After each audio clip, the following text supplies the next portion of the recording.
of all, thank you for being here. I really appreciate that. I know this is a nice Friday evening, afternoon, and I really appreciate you taking your time to come out and hear Superintendent candidate. So thank you for being here.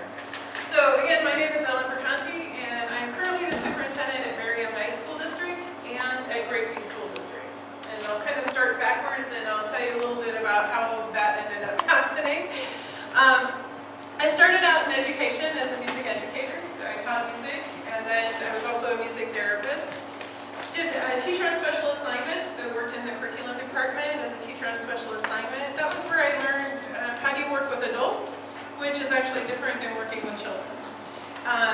Became a curriculum director and spent 10 years in that capacity in Lewiston, Idaho. So as curriculum director, we reviewed pretty much every different curriculum that you can think of. So we did reading, math, science, world languages, CTE programs, all of that kind of stuff.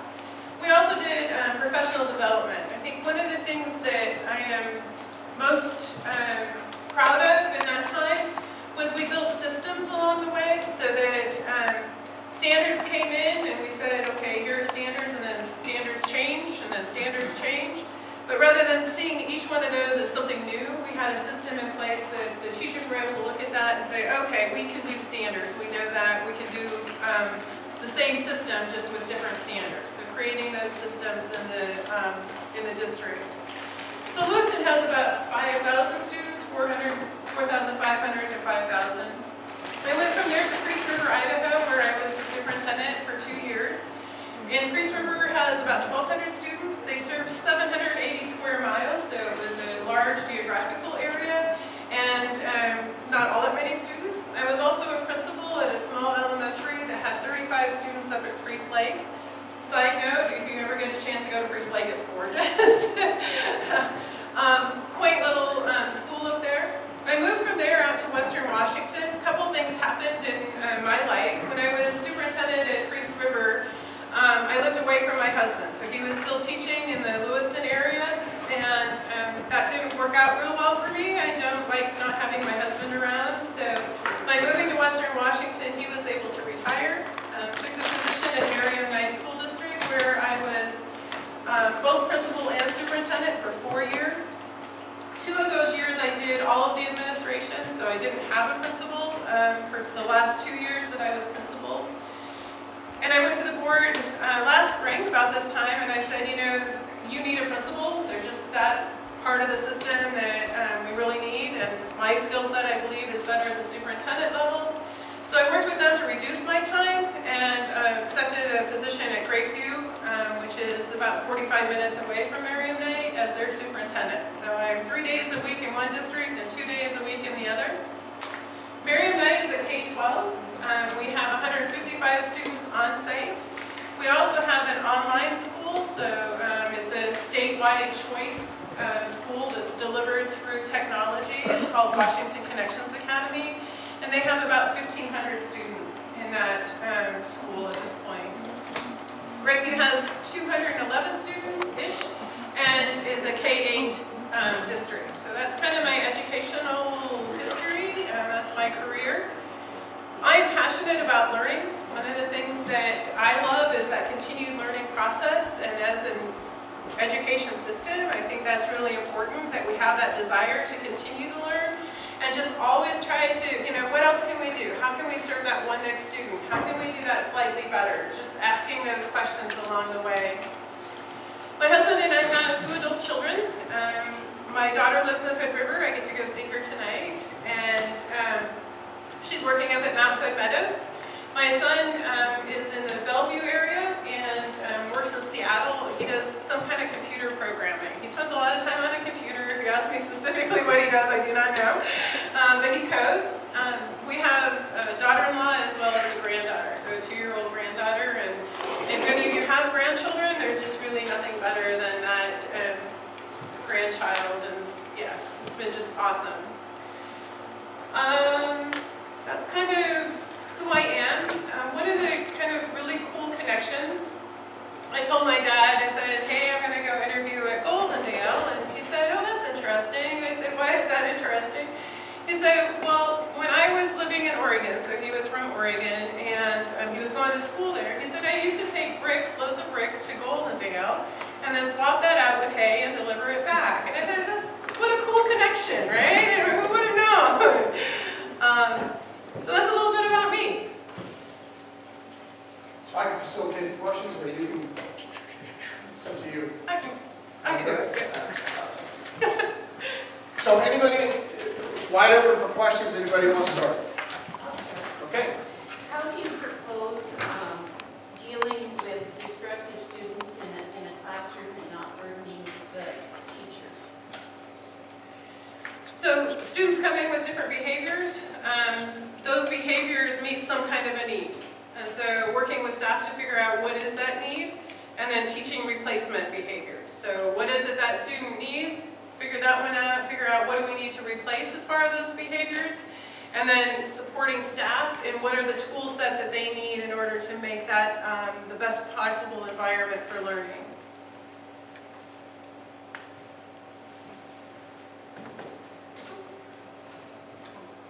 You raise your hand first.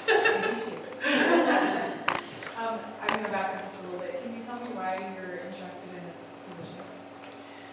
So, saw the opening in Goldendale, and first of all, it's a place my husband and I are interested in living.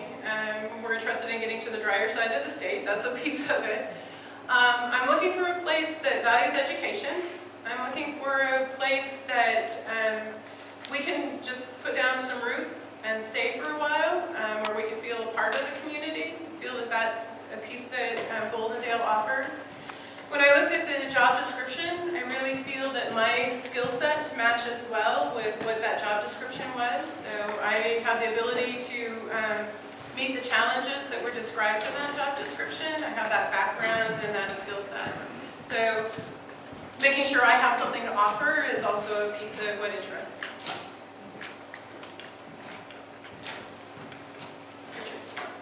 What do you feel is the most important goal as a superintendent? The primary goal is... Can you repeat the question? Okay. I'll say it again. What do you feel is the most important goal as a superintendent for you? So the most important goal for me as a superintendent is to serve the students, and then the staff, and then the community. Serving the students, I want the very best possible education for every child. So as much as possible, meeting all students' needs, ensuring that when they leave, wherever they leave within our system, so if they move from first grade to second grade in a different town, or if they're graduating out, that they have the knowledge and the skills to be successful in whatever they're choosing to do. So it really is about serving the students of the district.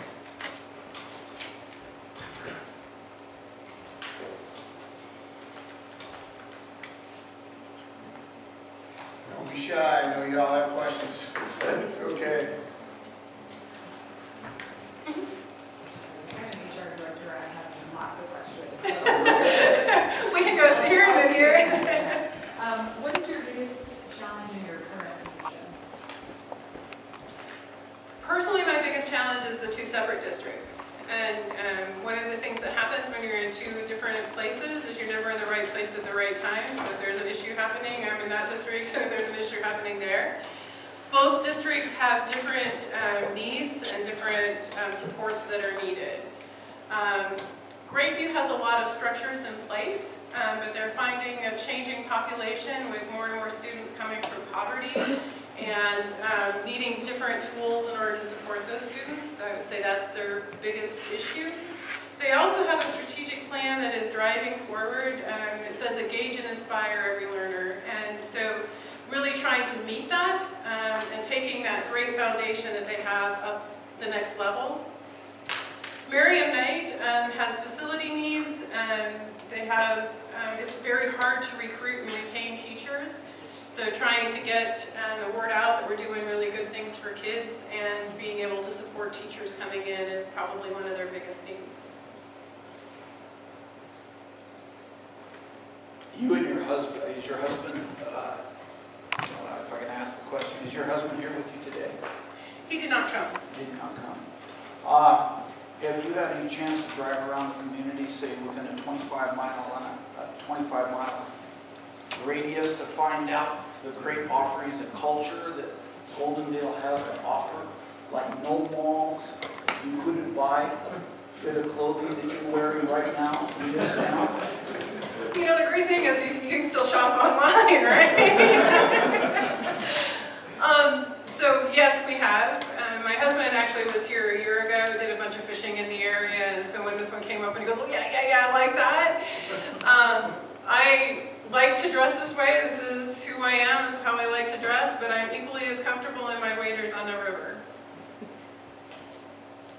Okay, then I back that up with a question, because we do have a part-time getting teachers in here. How would you get these teachers to come in here? They're educated mostly on the west side of the mountains, and have never seen the east side of the mountains. So one of the things that I think that the district is already doing, I've talked to a number of people that have graduated from here and are coming back as teachers, and I think that's awesome. That says a whole lot about your community, that they want to come back and give back to their school. I think having them spread to their peers of, you know, hey, this is why I love Goldendale and this is why I want to be there is also a piece of it. People want to be part of something good. And so I think wherever we can sell, hey, this is what's good, the good that's happening here, we're in a better place to bring those teachers in. You can also sell sunshine and mountains.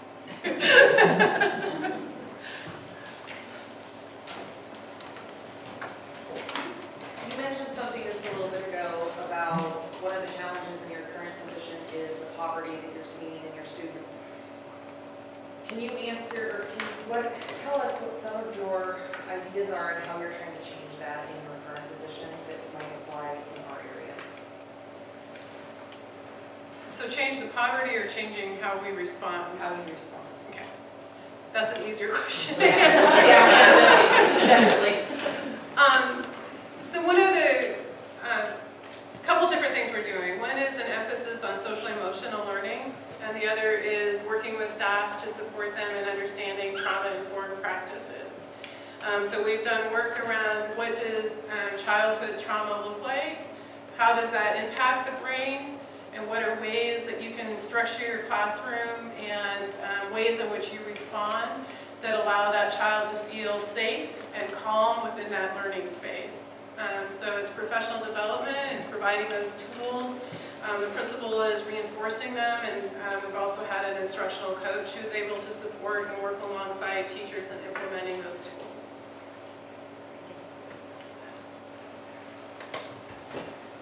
Can you tell us what brought you into education to begin with? I'll tell you what brought me into education, and then I get to backtrack a little. It was my love of music, and I loved being around children and my love of music. The more I've been in education, it is the relationships. It's one of the things that I love more than anything else is that light that goes off in somebody's eyes when they learn something new. So whether it's a child or an adult, it really is that moment they go, oh, I get it. And that's what keeps me coming back to education. What do you feel like are successful strategies to build learners?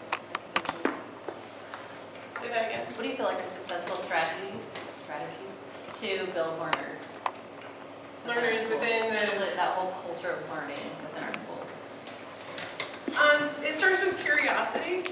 So it starts with modeling those questions and asking those questions and not providing an answer every time you ask a question so that people have to think and go out and maybe find some different ways. So just asking questions, trying to model that inquiry piece, I think that's a good place to start. It's also, one of the things as you kind of come through the education is you're known as a problem solver, and it's stepping out of that problem solving mode and helping other people solve their own problems, and that helps that learning process. So what is your financial background, specifically budgeting, working on the business side, and making some tough decisions? So I've worked with budgets, various ones, all through kind of the last 20 years of my career. In Washington, I have worked with budgeting and supporting our business manager at Miriam Knight. Last spring, she went out on a medical leave, and pretty much I went and I developed the budget and was able to get some support from the ESD, but I learned a whole lot more last spring than I ever wanted to know.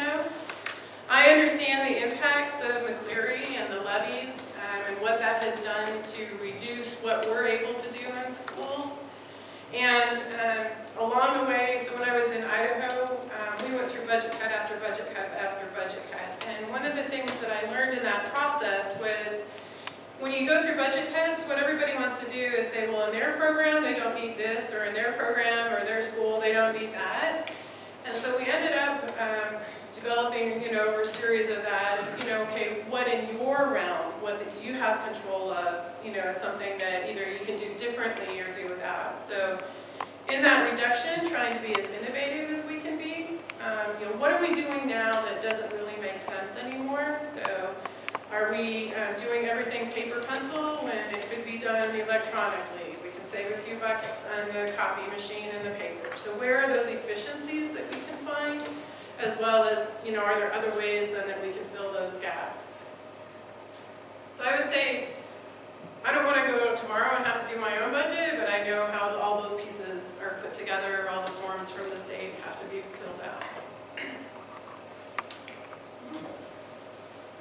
What areas of strength do you feel you have for board and superintendent relations? So one of the things by going into Greatview this year was I was able to kind of reinforce that skill set. I was talking to the board, one of the things I like to do first is just meet with each one of them, figure out who they are, why are they on the board? I think that's one of the best places to start. What do they care about? What is it they want to see from the district and from the superintendent? What are their communication styles? How do they like to be communicated with? Some people like emails, some people like phone calls, some people like texts. Some people want you to come knock on their door, there's kind of that realm. So just figuring all of that out is one of my very first steps. And then just working together. And, sometimes it's not until you have a bump that you really are able to kind of step back and say, okay, how do we work together in order to solve this?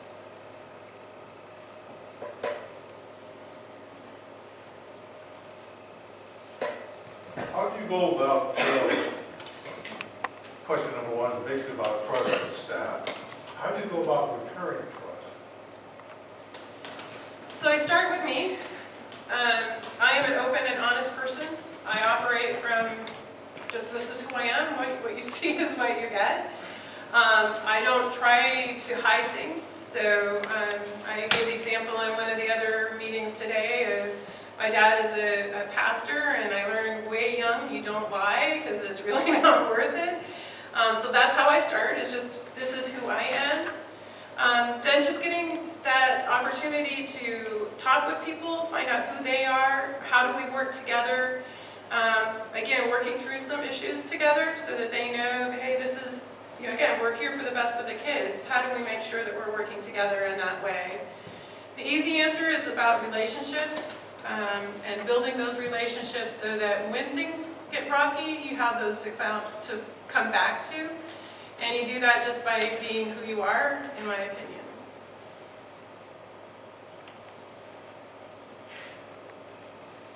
Can you tell me about a time that you had to implement a change that wasn't particularly favored by the staff or the community, and how you went about doing that? So I'll tell you about a time and what I learned from it, not necessarily that it went well. So Merriam Knight is a very open campus, and there were multiple points of entry into the buildings, and that just kind of, oh my gosh, there's so many safety concerns with that. So worked with the board, thought I had done a good job of talking with people about why we're putting the fence in and why we're having a single point of entry. But it was a huge change, and I never realized a fence could be that big of a change for people, but it was. And so what I learned in hindsight is to probably do a better, what is this going to mean to you? Why, and then really explaining the why behind it. So even though I multiple times have said, this is about safety, we want to make sure that we know who's on our campus, and if we have 3 doors open all the time, we don't know who's there. Just that communication, what's the thing, if you think you've communicated, do it 7 times more. Ultimately, we have a fence, and it, I think, is a safer environment, but it's that making sure people understand the why behind it along the way. Let me ask if you repeat it, because the folks in the back can't hear the questions that well. Sorry, everybody, but we're not using our teacher voice well, so I'll have Ellen do it. Yes?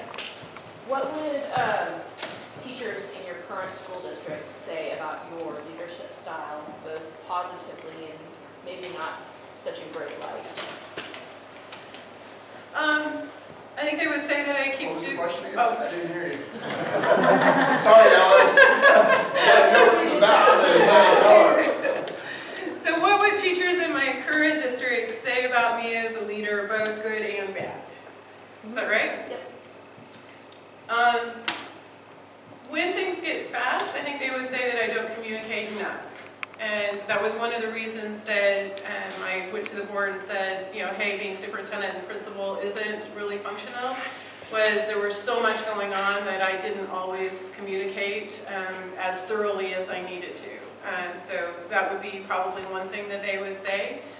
I did the bad first. The good is I think they would say that I am very much supportive of them and student focused. So making sure that we understand what are the needs of our students and supporting them in being successful. As I hire new teachers, one of the things that I say to them is I don't promise easy, but I do promise support, and we'll do whatever it takes together in order to be successful.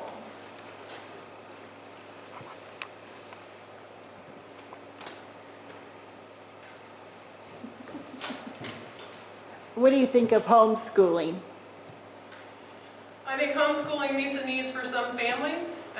One of the things I believe that our online school at Miriam Knight has done is provided some more structure for those families who want to educate at home but don't necessarily have the capacity to do the full curriculum.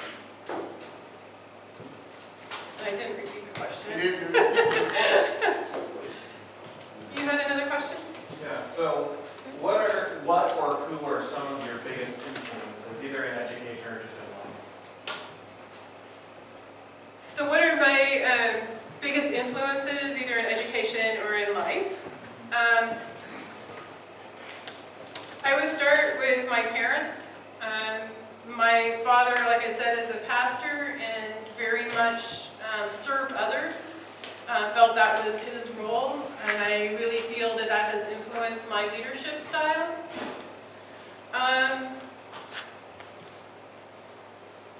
There are a number of different educators that have influenced me in how I have learned and grown in the system. One would be the superintendent that I had in Lewiston, worked with her for, I think it was close to 20 years, and just really appreciated her calm and decision making.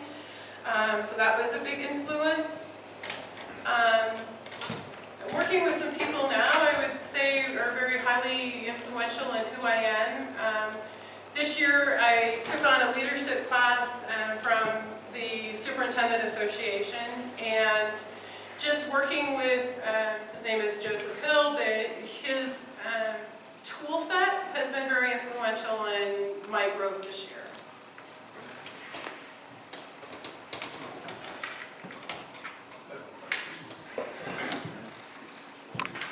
The bond and levy promotions that happen from time to time in districts can be a real challenge.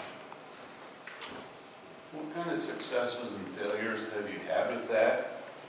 And how do you bring the community involvement into the picture? So the question is around bond and levy campaigns and what successes and failures I've had. You guys ask really hard questions. And how to bring the community in. So I have been, as a superintendent, involved in 5 levy campaigns, one of which was not successful, the other have been.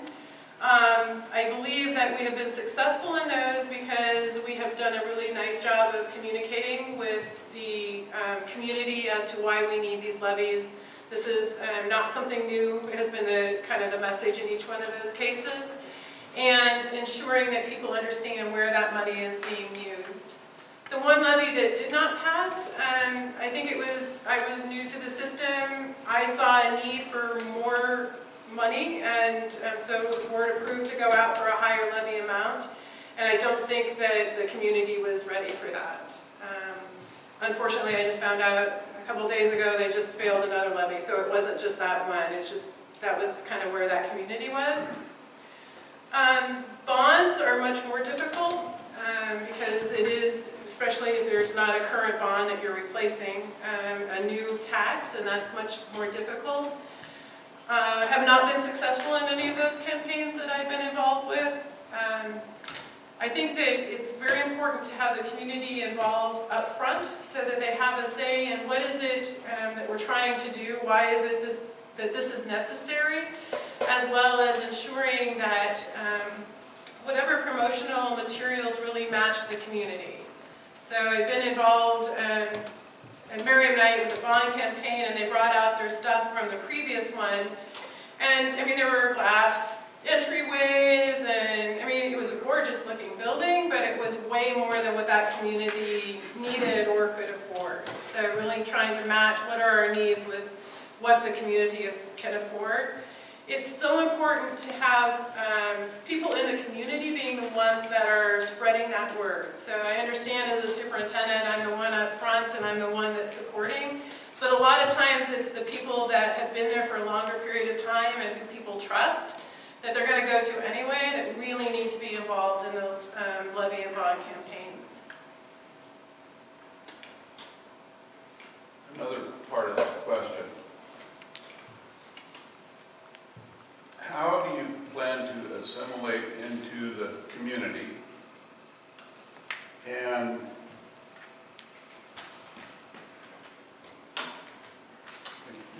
that's pretty much the question. And that's sometimes kind of difficult to do. So like I said, one of the things I'm looking for is a community that's welcoming. I am willing to do kind of anything in the community. I have flipped pancakes, I have served burgers, I have served clams. So whatever it is that is going on in that community, I'm willing to be there and a part of it. Being present at all the school events is kind of the easy role, but also being involved in chamber and service organizations is a part of how I would be present in the community. I'm a very open person, and so if somebody sees me in the grocery store, I'm going to say hi, that kind of stuff. I will be honest, there are times where I'm thinking of something else and I don't necessarily pay attention, but you know, just being that person who people can stop and say, hey, how you doing today?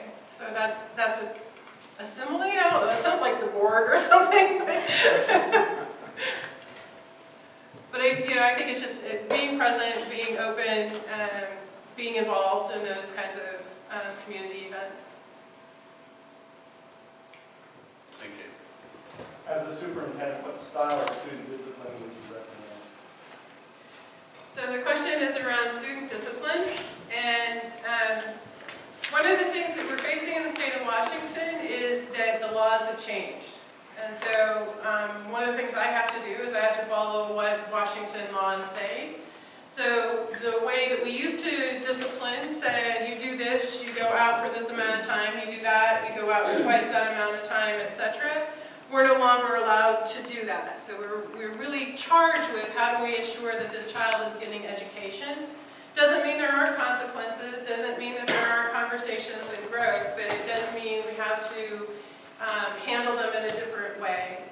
So the way that we are addressing that in the schools that I'm involved with is to build systems. So first of all is how does that classroom teacher engage with the students, create that environment within their classroom. If things aren't going though, what other options do we have? So we have built what we call a success room. So that's a place where students can go regroup, have a conversation with an adult, and then do some restorative conversations as they're entering back into the classroom. Have you found success with that model? We're having success with it. It's a hard, do we have success with that model was the question. And we are having success. It is a growth. So it doesn't happen overnight. It doesn't happen overnight for the staff or the students. So it is a matter of that being persistent and continuing with it. But we are seeing definite changes in students' behavior and in their feeling of safety within our environment. What's a question that you have for us as the Goldendale community in the you just had one question, and that's the answer for you. So the question was, It can be serious or it can be not serious, but the question was, what would I ask the Goldendale community? And I guess when I enter a system, there are a couple of questions I always want to know about. One is, what's going well? What are you celebrating? What do you love about your place? And the other is, if you could change one thing, what would it be? So those would be kind of my two partner questions. I get the feeling I don't get an answer, I just get to Everything's silence. You went right back to writing there. I'll ask you outside. Okay. Yes. How willing are you to not only seek the advice, but also follow the advice of your business manager? Back to the budget. Back to the budget. So I'm very willing, I have those conversations frequently with my business managers. They're somebody that I meet with weekly and more often than that, on kind of just a daily basis. And I do seek their advice. I think that there have been times where I have said, what about? So that we might come to a different decision. Typically because I know they're in charge of the budget, I don't just say no and go a different direction. I don't remember a case where I've done that, because they know their stuff really well. And I guess in general, that's my operating style. If somebody is assigned to a role, so if we have somebody in charge of maintenance, I rely on them to tell me what's going on, what do I need to know about, and how do we move forward. So I rely on those people to do their jobs and to give me good information. Yes. On the time you've been in Goldendale, have you identified an issue that keeps coming up that needs to be at the top of your list to fix? And what would you do about it? So the question was, in my time here today, have I found something that I would fix in the schools? Is that right? I can tell you the themes that I've heard. So I've heard a lot around trust. I've heard a lot around students with either behavior problems or discipline framed differently in different contexts. And some concern about obviously, multiple concerns about budget and what McCleary has done to the district. So in solving them, the trust takes time, and it takes the ability to really figure out, so what broke that trust?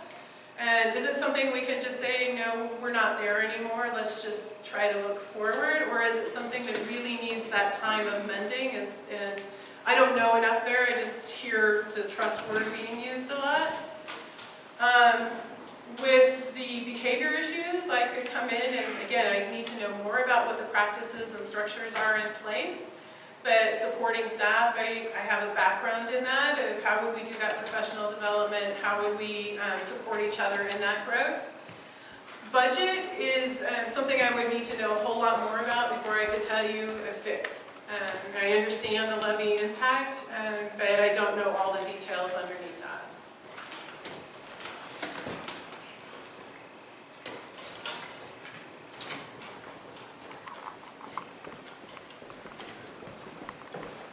More?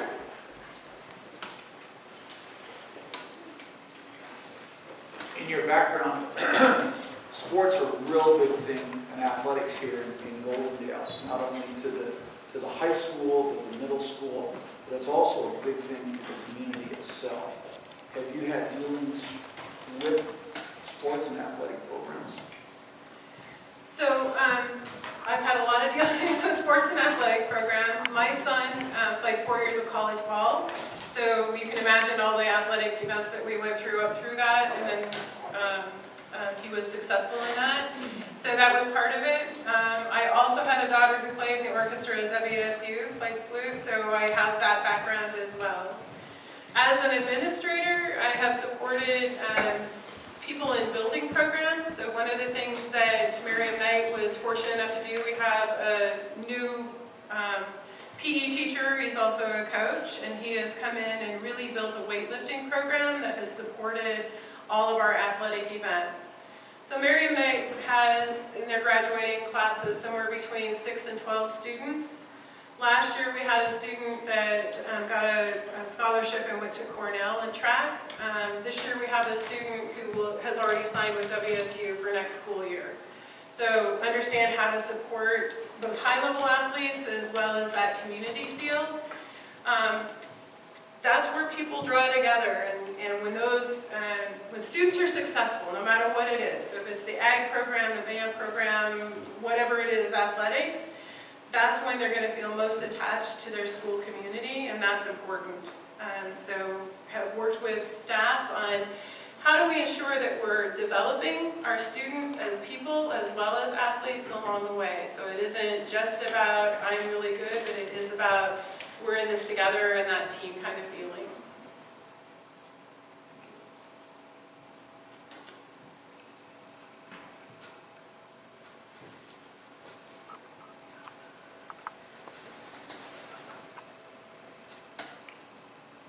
I have really good wait time. Yes. Could you speak about school culture and what you feel are important parts of that? So the question was around school culture. And when students and staff feel like they belong and when they're safe in that environment, learning takes place at a much higher level. So paying attention to how we interact with each other is very important. Students will do what they see modeled by the adults. And so looking at how do we support adults and making sure that the language they use is supportive of each other as well as the students, and celebrating those things that are good. So I've given the example at Miriam Knight. What I've started doing is about every other week I send out an email with good things. What we ended up doing was we were trying to wait for this really big great thing, and that's too far away. So just finding those good things that are happening. So it might just be a high school student and a first grade student reading together, and just that moment is captured by a teacher and being able to celebrate, wow, that's a good thing that's happening. Or we have a paraprofessional that had kids paint a bench and then put it outside, and then watching those kids go there at recess time and just sit and talk and just snapping that picture, and again, that's just a good thing. So not waiting for the big things, but just celebrating those things along the way helps build that positiveness in the culture and that we're all in this together.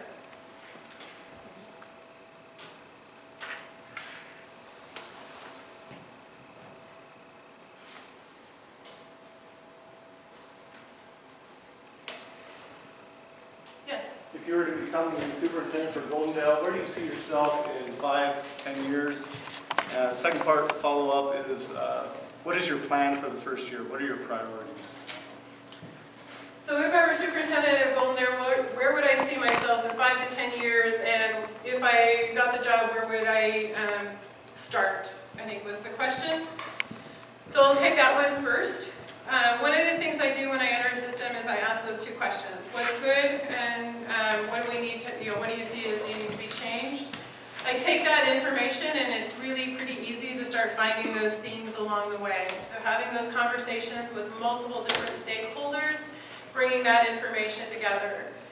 Meeting with the administrative team, saying, where are we, what's going on, how do we continue what's going well, because we don't want to stop what's working, right? We want that to continue.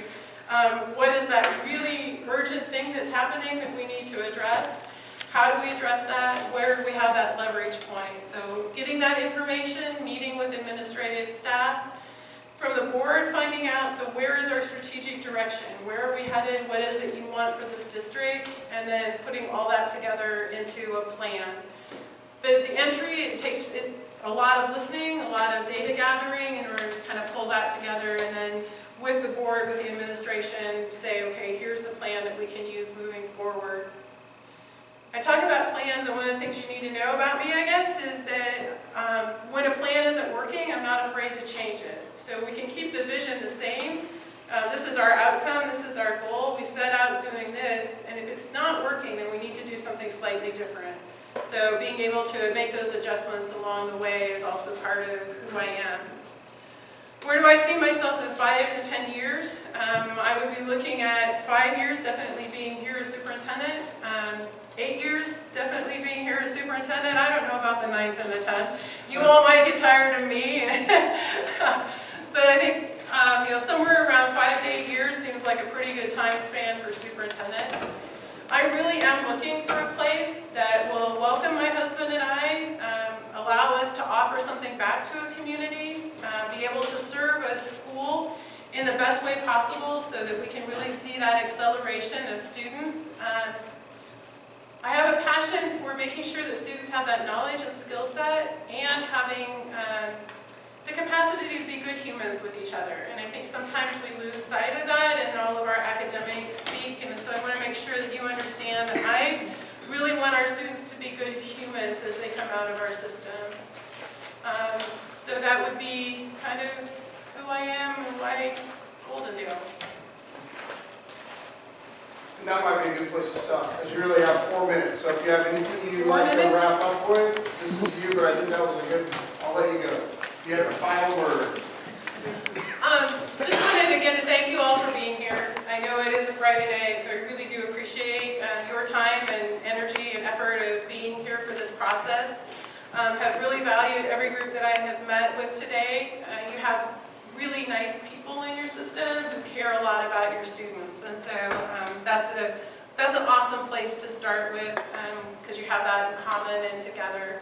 So really appreciate this opportunity, and thank you very much.